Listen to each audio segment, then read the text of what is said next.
Este es tu problema. Te has acostado solo con una mujer. Y esa cifra mola si tienes 11 años.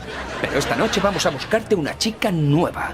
Porque Marshall Eriksen, de ahora en adelante, yo tomaré todas las decisiones por ti.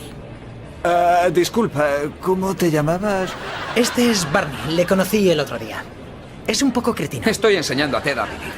Y estás de suerte porque tengo hueco para otro. Piensa en mí como Yoda.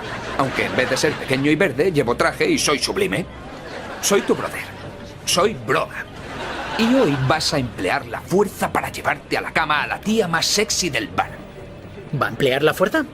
Eso parece algo malo, Broda. No, la fuerza. Referencia a la Guerra de las Galaxias. ¿Deberíamos mencionar esas referencias cuando estemos con chicas? Yo no voy a engañar a mi novia. Sí, vas a hacerlo con la monada que acaba de entrar. Mírala. ¿No es mucho más sexy que tu novia? No hay comparación. ¿Qué opinas tú, Ted? ¿Debería No. lanzarme? No lo hagas, tío. Piensa en Lily. ¿Sabéis? Me da igual. Llevo con la misma mujer demasiado tiempo. Necesito a alguien diferente.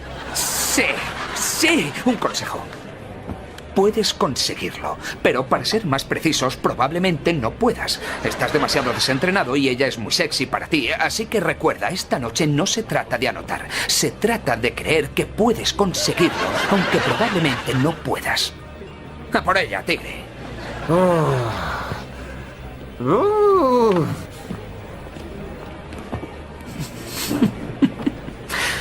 El pobrecito se va a estrellar.